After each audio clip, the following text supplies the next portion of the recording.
working for you. CBS 6 News at 6 starts now.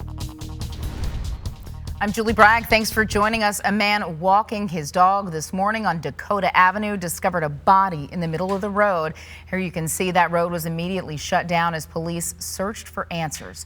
CBS 6's Chelsea Rarick was the first on the scene this morning, even before the officers arrived. She spoke with the man who found the body and heard shots last night. Chelsea. Yeah, Julie, we're waiting for Henrico police to release the name of the victim and the details leading up to that fatal accident. Now, Henrico police responded to an emergency call at the intersection of 9 Mile Road and Pleasant Street. When officers arrived, witnesses reported seeing a man struck from behind by an SUV. Investigators say the man was pinned under the vehicle. Firefighters and police had to use special equipment to lift the SUV off the man. He died at the hospital this morning. Charmaine Smith heard a loud noise from inside her home. When I came out, I heard it was a few minutes and the car was out there. Then I heard someone holler, so then I was screaming? Like, yeah. So then what did they say? She was just hollering, I guess because of the way the man was pinned up under the truck. Now, Henrico police are still investigating this fatal wreck. Tonight at 11, we'll tell you what's coming into that eastern Henrico community that has neighbors concerned about more accidents happening there.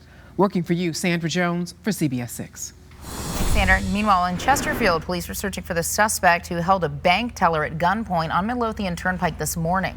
Police tell us this man walked into the Wells Fargo just after 9 this morning, pointed a silver handgun at the teller and demanded money. You can see him in the pictures they gave us grabbing the money. This is the pictures that police gave us here at CBS 6. They say he then got away with cash in a white car. Police are asking anyone with any information about who this suspect may be to call Crime Solvers 748-0660. Hundreds turned out this morning to protest at a Richmond Planned Parenthood. It's just one of many demonstrations happening around the country today aimed at defunding the healthcare provider. Protesters say they're responding to several videos they believe show Planned Parenthood leaders discussing the sale of fetal tissue. Those videos have already led to funding being pulled from Planned Parenthood centers in 3 states. One organizer says the video was a painful reminder for many women. Woman who's experienced 2 abortions, and it was like being re-traumatized. I have to look at those videos like everybody else. 1 out of every 3 of us have experienced abortion, and it was like it was a scab being cut off again. Planned Parenthood says the claims made in those videos and the footage was heavily edited. Now, Planned Parenthood released this statement on the rallies, which reads in part, "These rallies are meant to intimidate and harass our patients who rely on our nonprofit health centers for basic preventive health care. Unlike these protesters, compassion is at the center of what we do, and we will continue to provide care and a safe, welcoming environment for our patients no matter what."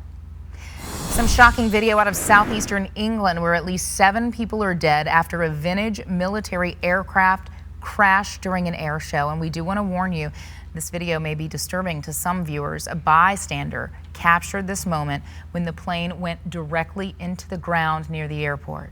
This Hawker Hunter jet was taking part in the show put on by the Sea Royal Air Force Air Show at an airport near Shoreham in Sussex.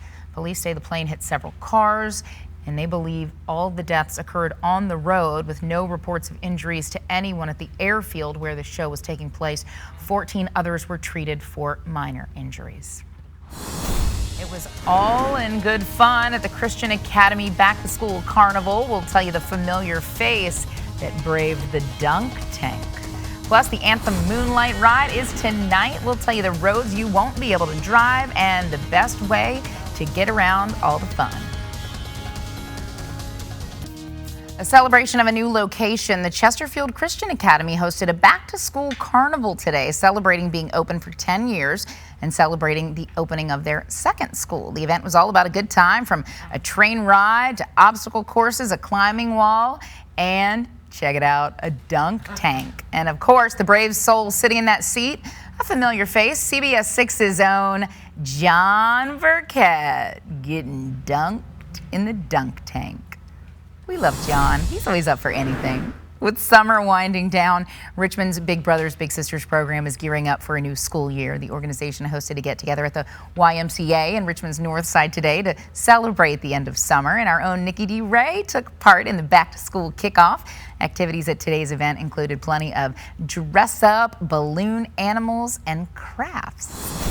If you're headed out on the town tonight, a heads up for you. Several Richmond streets will be closed tonight for the Anthem Moonlight Ride. That ride begins at 8 p.m. at Sports Backer Stadium near the Diamond. So police are shutting down the northbound lanes of Boulevard from Lee Street to Robin Hood Road an hour beforehand. Also parts of Broad, Monument, Laburnum, and Westwood Avenue also will be closed. Police say you can use Patterson as an alternative.